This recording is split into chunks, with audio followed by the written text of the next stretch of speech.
Hello बच्चों, स्वागत है आपका अपने YouTube channel education hub online में। आज बढ़ रहे हम प्रश्न संख्या 7 पे, जो इस प्रकार से है। उस एपी का 31वां पद ज्ञात कीजिए जिसका 11वां पद 38 और 16वां पद 73 है।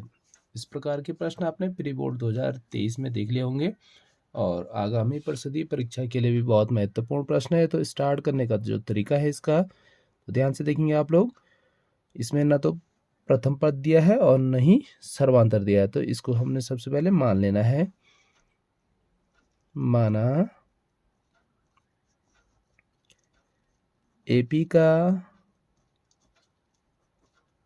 प्रथम पद इज इक्वल टू ए। ठीक है, प्रथम पद को मान लेते हैं ए और सार्वअंतर को मान लेते हैं डी।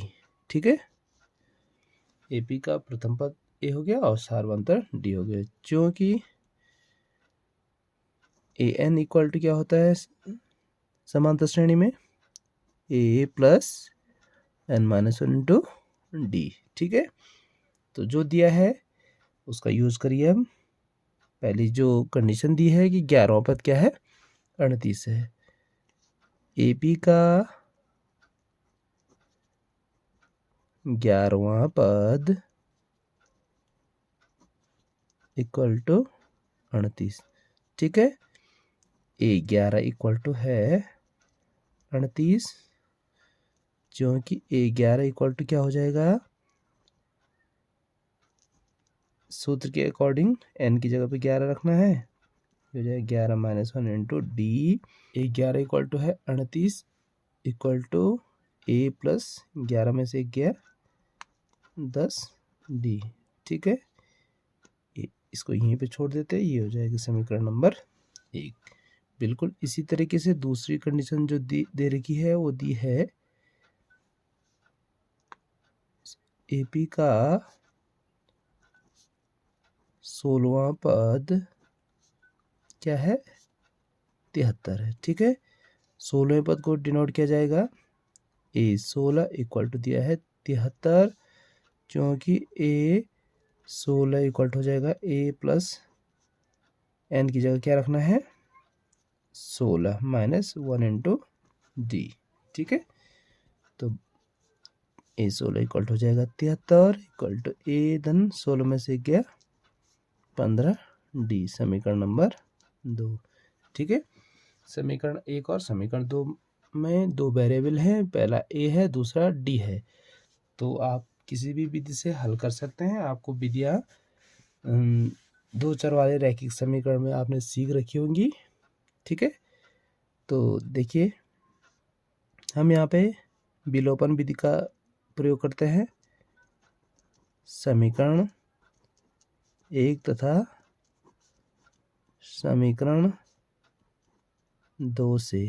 तो देखिए 1 और 2 में जो ए चर है उनके गुणांक बराबर है और दोनों का चिन्ह एक ही है, तो आप इसको घटा सकते हैं।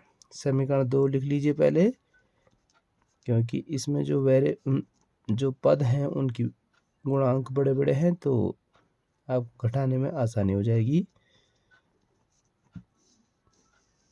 ठीक है, घटा देते हैं।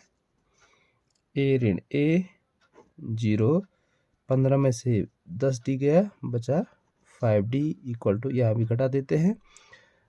13 में से 8 गया 5, 6 में से 3 गया 3। ठीक है, तो ये हो जाएगा, इसलिए 5d इक्वल टू 35 और d इक्वल टू हो जाएगा 35 माइनस 5 इक्वल टू 7। ठीक है, 7 आ चुका है प्रथम पद। जब प्रथम पद 7 निकल गया है तो हम समीकरण 1 का प्रयोग कर लेंगे।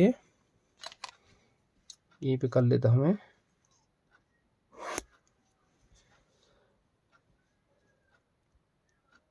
डी इक्वल टू 7 समीकरण 1 में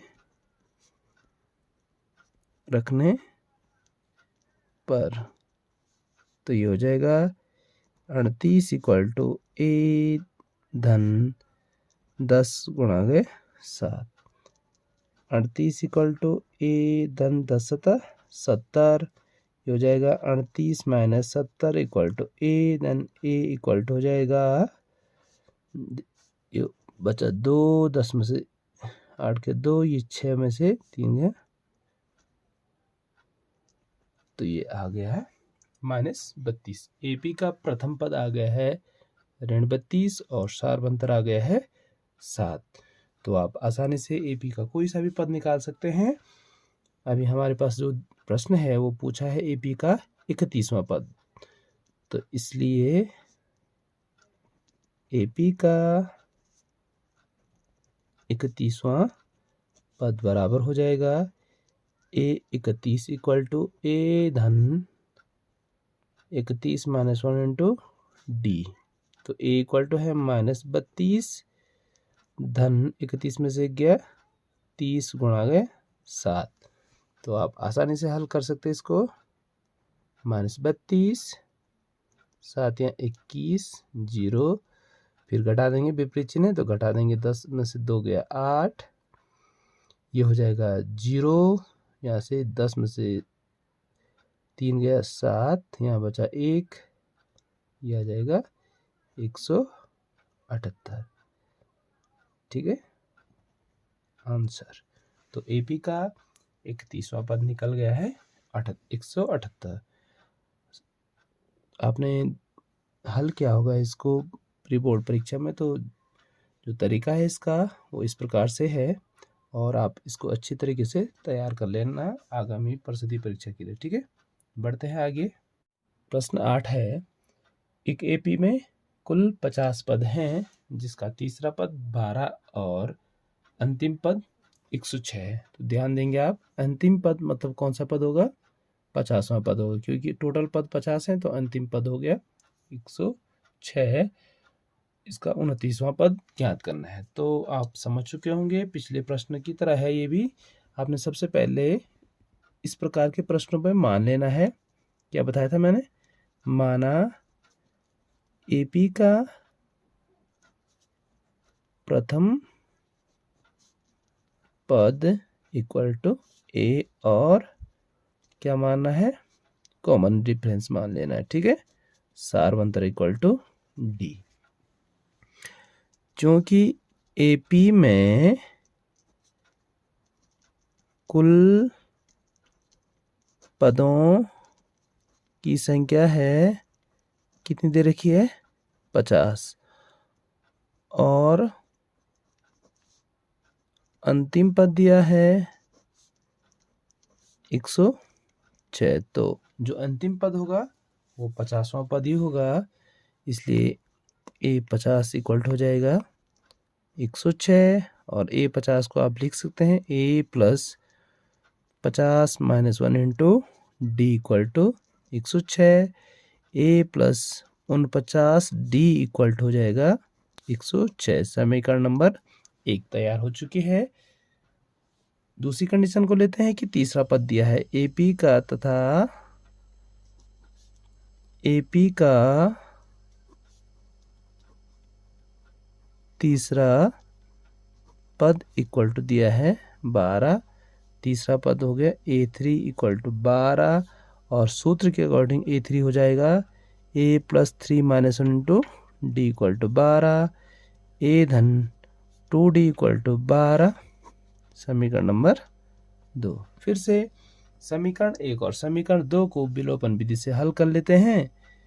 समीकरण 1 तथा समीकरण 2 से। ठीक है, देखिए आप, a plus 49 D equal to 106, ये रैखिक समीकरण है, क्योंकि इनमें चरों की घात 1-1 है, और कितने चर वाले हैं? 2 चरों वाले। ठीक है, तो आपके पास तीसरा चैप्टर है ही, तो इससे आप आसानी से हल कर सकते हैं। तो a में से a गया माइनस होकर के 0 हो गया, 49 में 2 गया, ये हो जाएगा 47। डी इक्वल टू कितना बचा?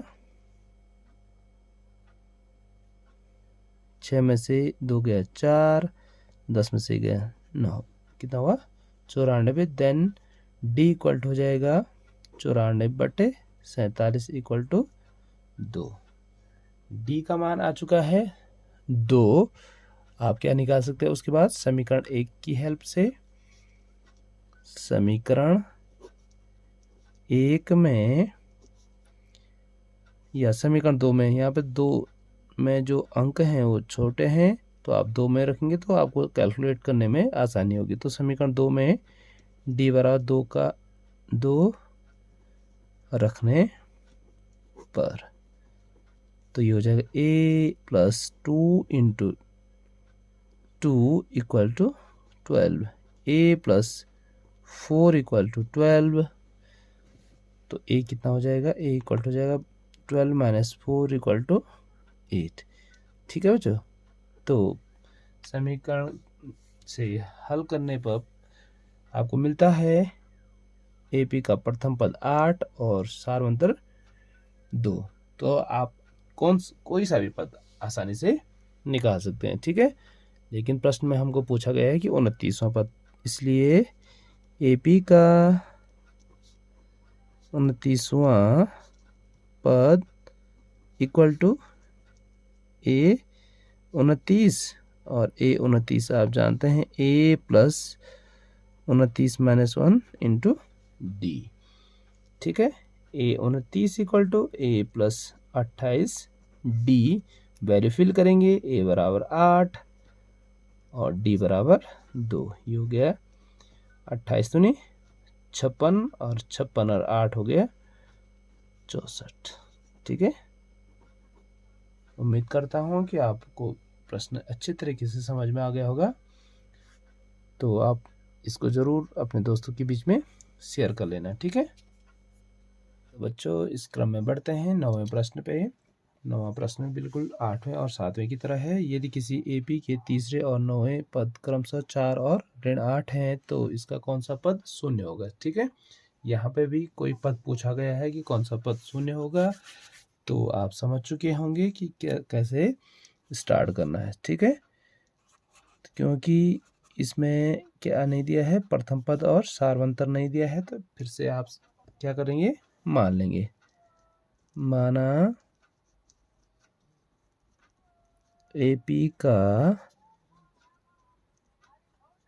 प्रथम पद इक्वल टू A और सार्वंतर क्या है, D है। ठीक है, हमेशा याद रखेंगे आप, जहाँ पे भी AP का प्रथम पद नहीं दिया होगा वहाँ पे मान लेंगे और सार्वंतर को भी मान लेंगे। और पहली कंडीशन क्या दी है, शर्त 1 जो दे रखी है उसका यूज करिएगा। शर्त 1 है तीसरा पद दिया है, तो AP का तीसरा पद, AP का तीसरा पद equal to 4, A3 equal to है 4, और सूत्र के अकॉर्डिंग A3 क्या हो जाएगा, A plus 3 minus 1 into D equal to 4। तो A plus 2D equal to 4 समीकरण नंबर 1। ठीक है, इसी प्रकार से जो शर्त 2 दे रखी है ये हो जाएगा AP का 9वां पद, 9वां पद इक्वल टू ऋण 8। A9 इक्वल टू ऋण 8, A धन 9 minus 1 into D equal to ऋण 8। तो A इक्वल टू हो जाएगा, sorry A plus 8D equal to हो गया ऋण 8 समीकरण नंबर 2। तो आप सॉल्व करिएगा, कौन सी विधि यूज करनी है, विलोपन विधि सबसे सूटेबल है समीकरण 1 और समीकरण 2 से। ठीक है, घटा देंगे आप, A धन 2D इक्वल टू 4 और A धन 8D इक्वल टू -8। तो घटाते हुए आपने क्या करना है, चिन्ह परिवर्तित करना है। हमेशा याद रखिएगा, जिसको घटाना है उसको उसके चिन्ह परिवर्तित किए जाते हैं। यहाँ पर ऋण है तो क्या हो जाएगा धन हो जाएगा। ए को ए के साथ खत्म हो जाएगा।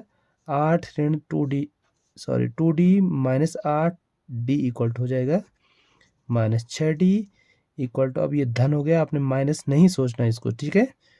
तो ये हो जाएगा 8 4 12, डी इक्वल टू हो जाएगा 12 बटे ऋण 6 इक्वल टू हो जाएगा 6 दूनी 12, लेकिन कैसा, ऋण 2 आ जाएगा, ठीक है। सार मंत्र आ गया ऋण 2, तो आप समझ रहे होंगे घटते जाएगा पद क्रमशः। तीसरा 4 था, 9वां ऋण 8 है, तो बीच का पद होगा कोई 0, तो देखते हैं कौन सा पद होगा। समीकरण 1 में सारवंतर डी इक्वल टू -2 रखने पर, तो जब आप इसकी वैल्यू रखेंगे तो ये हो जाएगा a+2 इंटू, ब्रैकेट का यूज जरूर करिएगा क्योंकि क्या है, ऋण में है, ये हो गया 4, तो a धन प्लस माइनस, ये प्लस है ये माइनस है, इंटू माइनस हो जाएगा, तो -4 equal to 4, A equal to हो गया 4 + 4 इक्वल टू 8। तो प्रथम पद 8, आप दूसरा पद निकाल सकते हैं, इसमें सारवंता जोड़ देंगे तो ये हो जाएगा 6, फिर 6 में अगला पद निकालेंगे तो 4, फिर अगला पद निकालेंगे तो 2, फिर अगला पद निकालेंगे तो 0। अब देखते हैं कौन सा पद होता है वो। माना इस एपी का nवां पद क्या है, 0, ठीक है। an equal to a plus n-1 into D, an equal to 0 रखना है, तो वैल्यू फिल करेंगे 8 धन n-1 इंटू ऋण 2, 8 को इधर ले आओ, ये हो जाएगा -8 इक्वल टू n-1 इंटू -2, -2 को कॉमन है तो इसको हर में ले जा सकते हैं आप, -2 इक्वल टू n-1। इस प्रकार के प्रश्न मैंने पिछले इसी एक्सरसाइज के पिछले खंड में कर लिया था, ठीक है। तो आप उसको जरूर देखिएगा कैसे हल किया जाता है। 2 तरह के बता रखे मैंने, या तो इसको अंदर खोल देना है या इसको सीधे, क्योंकि कॉमन है सीधा आप इसका पक्षांतर कर सकते हैं, और गुणा का पक्षांतर हमेशा भाग में होता है, माइनस माइनस से कट जाएगा, ये हो जाएगा 4, फिर ये पक्षांतर करेंगे तो ये हो जाएगा 1 धन में 5 equal to n equal to 5। तो जिस एपी का तीसरा पद 4 है और 9वां पद ऋण 8 है, उस एपी का 5वां पद क्या हो जाएगा, 0 हो जाएगा। महत्वपूर्ण प्रश्न है, इसको जरूर तैयार करना, और मैं गारंटी देता हूं कि इसके 90% चांसेस हैं आगामी परिषदीय परीक्षा में पूछे जाने के, ठीक है। अगर आपको वीडियो पसंद आ रही है तो आप अपने दोस्तों के बीच में शेयर जरूर करिएगा, ठीक है। और चैनल पे नए हैं तो चैनल को सब्सक्राइब कीजिएगा। Thank you.